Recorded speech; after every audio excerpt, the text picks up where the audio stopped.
Good morning everyone. स्वागत है आपका अपनी करंट अफेयर की क्लास में, जिसमें हम डेली बात करते हैं पिछले 24 घंटे के बेहतरीन करंट अफेयर्स की। आज हम आपके लिए लाए हैं बेहतर करंट अफेयर, जो आपके किसी भी एग्जाम में आपको बेहतर अंक दिलाने की ओर आपको एक कदम आगे बढ़ा सकते हैं। तो इन करंट अफेयर को नोट करें, नोट्स कॉपी पेन लेकर बैठे, और कोशिश हम कर रहे हैं कि नेक्स्ट वीक से आपको इसका पीडीएफ भी प्रोवाइड किया जाए। हमारी टीम रेगुलर वर्क कर रही है। एक चीज मैं तुरंत ही अनाउंस करना चाहता हूँ, वो ये है कि आज ये जब आप सुबह क्लास देख रहे हैं तो हो सकता है कि आज की क्लासेस हम लोगों की जो शाम में क्लासेस होती हैं आपकी, अनुज सर आपको कुछ पर्सनल वर्क की वजह से फंसे हुए हैं, गोलू सर भी आपको कुछ पर्सनल वर्क की वजह से फंसे हुए हैं, तो उसके लिए मैं हमारी टीम इनकन्वीनियंस है फील कर रही है, उसके लिए सॉरी बोलना चाहिए कि उनकी क्लासेस नहीं आ पा रही हैं। आएंगी नेक्स्ट 1 to 2 डेज में उनकी क्लासेस भी ऐड कर देंगे, तो उसमें फिर आपको रेगुलर लेक्चर मिल जाएंगे। केमिस्ट्री का भी रेगुलर मिल जाएगा, कंप्यूटर का भी रेगुलर मिल जाएगा। गैप नहीं, हम अल्टरनेट नहीं फिर करेंगे, आपको दिन में ही वो सारी क्लासेस एक दिन में रिकॉर्ड फॉर्म में दे दी जाएंगी, जिससे आपके सारे लेक्चर अपलोड हो जाएंगे। तो ये तो एक बात होगी। बाकी कल हो सकता है कि मेरी क्लास भी ऑफ रहेगी और कुंदन सर की भी क्लास ऑफ रहेगी। वो इस वजह से कि हम लोग कुछ स्टूडियो सेटअप की वजह से वर्क में बिजी है, हमारी टीम बिजी है आपके लिए बेहतर लाने के लिए, तो उसके लिए सॉरी। बेसिक अगर टाइम निकलता हो पाता है तो मैं अपनी क्लास लेके आ सकता हूँ रिकॉर्डेड फॉर्म में वाई किया तो फिर मैं लाइव करने की कल कोशिश करूंगा कि डायरेक्ट लाइव इंटरेक्शन, सिर्फ इंटरेक्शन कर लेंगे कल, और क्लास नहीं करेंगे, डायरेक्ट आपसे इंटरेक्शन करेंगे। जो हमारा लाइव टेस्ट हम करना चाह रहे हैं लाइव क्लास का, वो आपसे कल मैं करने की कोशिश करता हूँ। बाकी अगर कोई भी क्लास अपडेटेड है तो मैं उसको दोपहर तक उसमें अपने व्हाट्सएप पे या आप कम्युनिटी पे देख सकते हैं, वहाँ क्लास का अपडेट दे दिया जाएगा। बाकी चलते हैं अपने करंट अफेयर पे फोकस करते हैं। बाकी चीजें मैंने सारी बोल दी है। वीडियो को लाइक नहीं किया तो लाइक कर दें, चैनल को भी सब्सक्राइब नहीं किया सब्सक्राइब करें, वीडियो को दोस्तों के साथ शेयर तो जरूर करें, और फीडबैक कमेंट बॉक्स में देना ना भूलें। तो आज का जो पहला करंट अफेयर है उस पर बात करते हैं। बेसिकली है कि पहला करंट अफेयर आज का है खजुराहो नृत्य महोत्सव। खजुराहो नृत्य महोत्सव, ये कहाँ पे मनाया जा रहा है, कौन से नंबर का है, कब से कब तक मनाया जाता है, इस सब के बारे में बात करेंगे। मोस्ट इंपॉर्टेंट हो जाता है आपका कोई भी एग्जाम हो, ऑल एग्जाम्स में सारे आपकी करंट अफेयर ही काम करेंगी। इस चीज को आप फोकस में रखें, ऑल एग्जाम्स। थंबनेल पे भी ये चीज लिख रखी है मैंने इसी वजह से। खजुराहो नृत्य महोत्सव ये आपका 48वें नंबर का है और एक हफ्ते तक चलता है, 1 वीक। इस वक्त कहां मनाया जा रहा है, कहां चल रहा है, तो आपका मध्य प्रदेश। राजधानी भोपाल। मुख्यमंत्री शिवराज सिंह चौहान।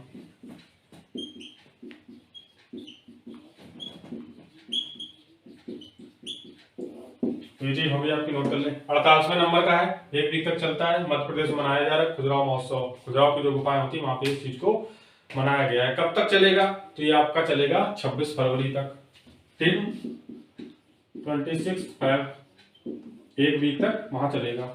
और इसकी जो फेमस है, खास है, किस चीज के लिए फेमस रहता है, तो इस चीज पे बात करेंगे। इस महोत्सव का आयोजन जो हमारा आजादी का अमृत महोत्सव को हम मनाने जा रहे हैं, आजादी का अमृत महोत्सव मना रहे हैं, उसकी वजह से इसको वहां पे मनाया जा रहा है। उस चीज को वहां पे जो कलाकृतियां हमारी पुरानी संस्कृति है उसके बारे में हम वहां पे बात करेंगे, वहां पे उसका प्रदर्शन किया जाएगा, महोत्सव के रूप में चीजें वहां पे देखी जाएंगी, डाली जाएंगी। तो आपका ये क्वेश्चन कंप्लीट हो जाता है। नोट करें, स्टार लगाएं इस क्वेश्चन पे। फिर अगले क्वेश्चन बात करेंगे। आज बेसिकली ज्यादा क्वेश्चन है नहीं, 4 to 5 ही होंगे।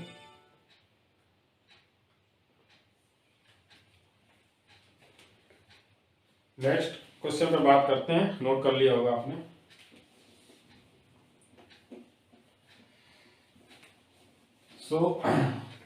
नोट्स बनाते रहें, बाकी पीडीएफ जो आपको मिलने वाली है वो जल्द से जल्द मिलेगी। अब हम अपना सेटअप और इम्प्रूव कर रहे हैं डे बाय डे, चीजें आपके लिए बेहतर करने की, बस आप ऐसे ही हमसे जुड़े रहें।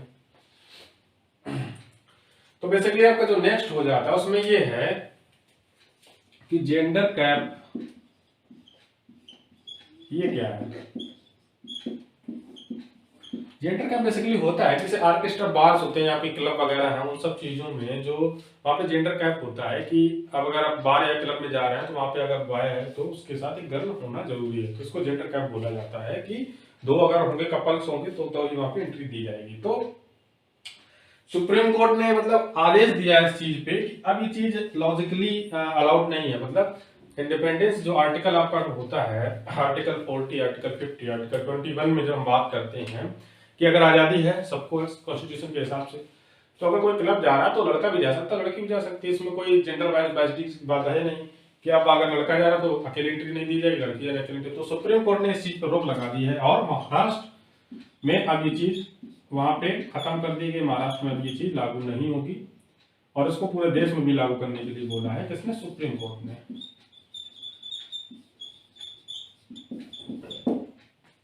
किसके तहत बोला है? तो बोला है आपका आर्टिकल 40 और आर्टिकल 50 के अंदर में ये चीज को बोला है। आर्टिकल 40 मतलब स्वतंत्रता दहेज जो हो जाता है आपका, आर्टिकल 50 हो जाता है जात जेंडर वाइज के ऊपर जब हम बात करते हैं तो वहां पे आर्टिकल 50 भी आपका काम करता है। आर्टिकल 21 भी हो जाता है लिवलीहुड का हो जाता है, जो हमें जीवन यापन की जो स्वतंत्रता देता है, किसी भी चीज खाने पीने, बोलने, टहलने, घूमने, जो भी करने की चीजों की जो हमें स्वतंत्रता देता है, आर्टिकल 21 भी इसमें इंक्लूड कर लेंगे। बाकी इस चीज का सीधा आपको पता होना चाहिए जेंडर कैप क्या है। जेंडर कैप हो गया किस महाराष्ट्र राज्य में, मतलब इस पर रोक लगा दी कि महाराष्ट्र में किसने लगाई? सुप्रीम कोर्ट में। तो यहाँ पे ये क्वेश्चन आपका हो जाएगा।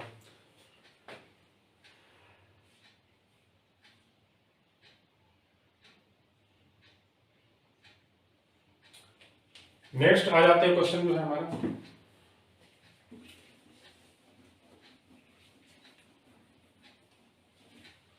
नेक्स्ट आपका क्वेश्चन है जो वो है परागण। ये क्या है? तो आपका जो अरुणाचल प्रदेश और आपका ये जो एरिया है, सिक्किम का जो एरिया है, वहां पे 21 जो आपके पौधे हैं, प्लांट्स हैं, उनमें उनकी प्रजातियां ढूंढी गई और वहां पे 91 प्रकार की जो अन्य चीजें हैं, प्रजातियों पर वहां पे फोकस किया जा रहा है, देखा जा रहा है। तो वहां पे जो परागण की पॉलिनेशन की प्रक्रिया होती है, इसमें आप साइंस में पढ़ते हैं कि पर परागण होता है और परागण होता है। मतलब अगर कोई फूल में जब होता है, हम बोलते हैं इसको पतंगे, या मतलब कि जो कीड़े मकोड़े होते हैं वही परागणों का ट्रांसफर करते हैं। या तो हो जाता है पॉलिनेशन आपका हवा के द्वारा हो जाता है, या उनके द्वारा होता है, या फिर कीड़े मकोड़ों के द्वारा होता है जो आपके उड़ने वाले हैं उनमें। तो परागण वही है। तो इसका जो इफेक्ट वहां पे पड़ रहा है, हिमालय जो आपका है, हिमालयास वैली में है, हिमालयास जो वैली आपकी है, वहां पे एक प्रजाति पतंगे की पाई गई है जो वहां पे परागण के लिए जिम्मेदार है। ये जो प्रजाति पतंगे की पाई गई, यही हिमालय वैली में परागण के लिए जिम्मेदार है, वहां के पेड़ पौधों के लिए उगने के लिए, फल फूलने के लिए जिम्मेदार है। कितने प्रकार के पौधों की बात हो रही? 21 टाइप्स के पौधों की बात अभी चल रही है जो पता है, और 91 के बारे में पता लगाया जा रहा है। 91 प्रजातियों के बारे में पता लगाया जा रहा है। अभी जानकारी नहीं है, पता लगाया जा रहा है। तो ये चीज आपकी हो जाती है। तो इसमें आपको देखना ये है कि जो आपका है परागणों के बारे में बात मैं कर रहा हूं, जो बोल रहा हूं, मोट्स होता है, मोट्स बोला जाता है, पतंगे को मोट्स बोला जाता है। तो उसके अंदर ये बात हो रही है। तो परागण आपको समझ में आ गया होगा। हिमालय वैली के बारे में बात कर रहे हैं, पूर्वोत्तर राज्यों, किन किन राज्यों की बात मैं कर रहा हूं? तो हो जाएगा इसमें आपका सिक्किम,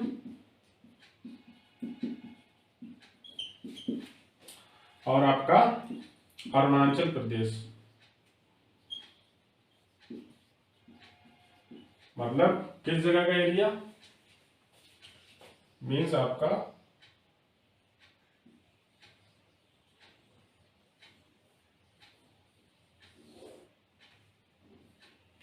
ये सिक्किम हो गया आपका, ये आपका अरुणाचल प्रदेश हो गया। इन दोनों के बारे में बात हो रही है। तो आपका ये आंसर हो जाएगा क्वेश्चन का। परागण क्या है? आपको पॉलिनेशन के बारे में पहले से पता है।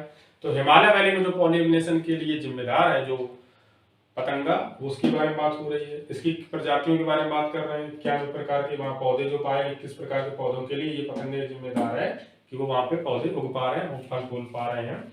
और क्या प्रजातियों के बारे में और पता लगाया गया है जिनके बारे में जानकारी नहीं है, जो आगे बढ़ के सामने आएगी। तो ये आप तब तक नोट करें।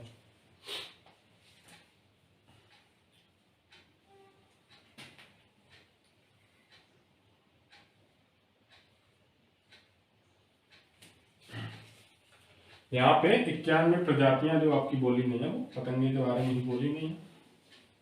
ये चीज भी आप मैंने बता दी थी, तो ध्यान रखें। 21 और 91 किस पौधे, 91 पतंगों के बारे में बात।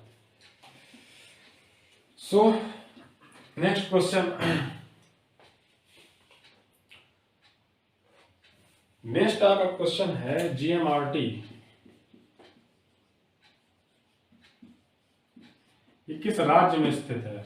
पहले तो जीएमआरटी का आपको फुल फॉर्म पता होना चाहिए। तो जायंट माइक्रोवेव रेडियो टेलीस्कोप, तो ये कहां पे स्थित है, आपका हो जाएगा महाराष्ट्र में।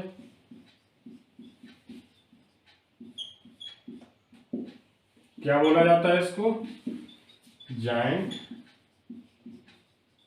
माइक्रोवेव रेडियो टेलीस्कोप, तो ये चीज हो जाएगा। सीधा आपको पता जीएमआरटी का मतलब क्या, महाराष्ट्र में स्थित है। तो इसका जो मेन है मतलब, इसमें जो बोला गया है वो ये है कि जो आपके फिजिक्स में हम यूज करते हैं, इसके टेलीस्कोप का यूज करते हैं हम रेडियो वेव्स के सिग्नल्स भेजने के लिए, सिग्नल्स लेने के लिए, तो उसमें जो कुछ अपग्रेडेशन किए जा रहे हैं, कुछ चीजों को बढ़ाया जा रहा है, क्योंकि ये काफी पुरानी है, इसमें नए अपडेट लाए जा रहे हैं।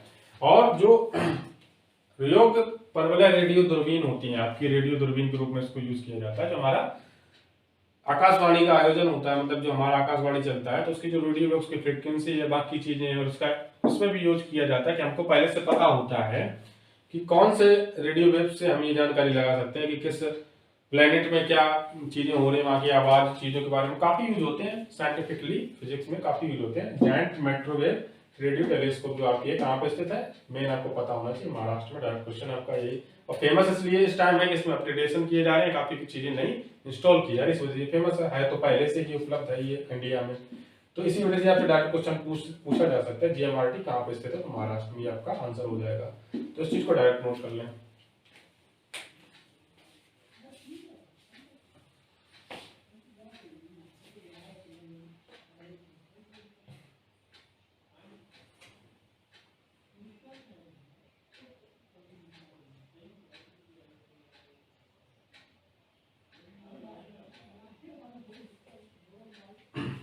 इसमें आप एक चीज और यूज कर लें कि जो आपका कैलिफोर्निया है और पुणे, पुणे जो आपका है, रेडियो वेव्स का हेडक्वार्टर वहां पे जाना जाता है, और प्लस आपका कैलिफोर्निया यूनिवर्सिटी जो है,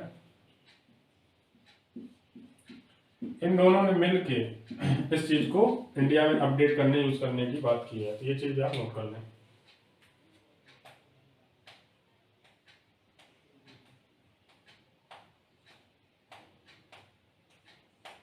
आते हैं अगले क्वेश्चन पे।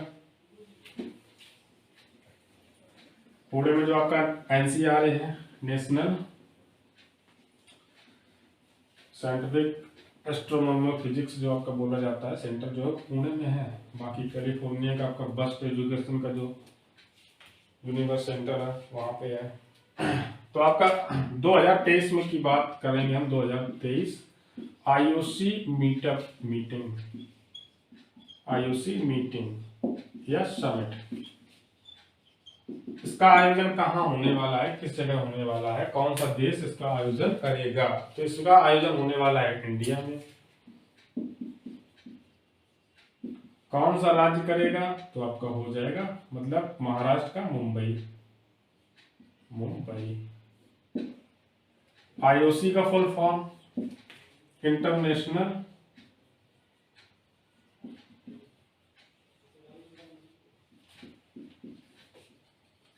Olympic council.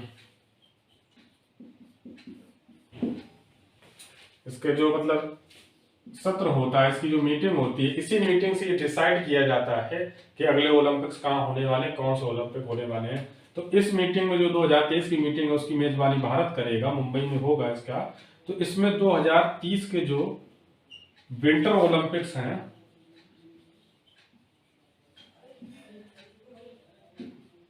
उस पर डिसीजन लिया जाएगा कि कौन सा देश इस ओलंपिक्स की मेजबानी करेगा। आपका जो आईओसी है, इंटरनेशनल काउंसिलिंग, इसकी नीता अंबानी मेंबर है।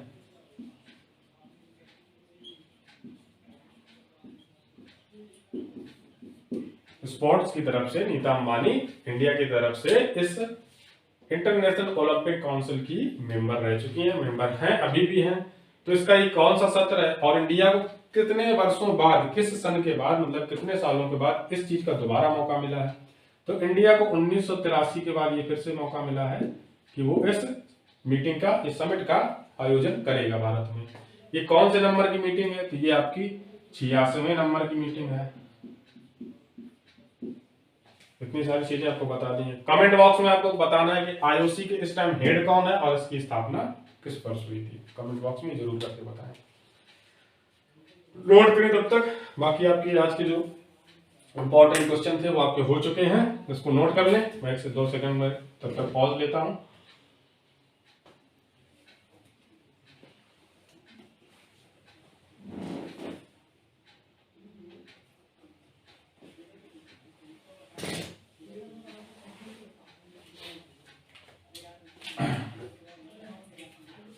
दो 2023 में होगा या मई और जून और लिख लें, मई जून के महीने में होगा।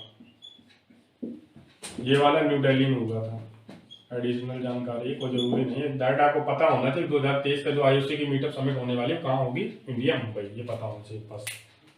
सो आज आपका करंट अफेयर का सेशन जो मोस्ट इंपॉर्टेंट क्वेश्चन थे मैंने करवा दिए हैं और आपके लिए यही कामना करूंगा कि आपका आज का दिन बहुत ही बेहतर हो और जो मैंने जानकारी ऐड की थी शुरू में, हो सकता है कि आज की आपकी क्लासेस हम ऑफ रखेंगे, इसके लिए तहे दिल से हमें खेद है।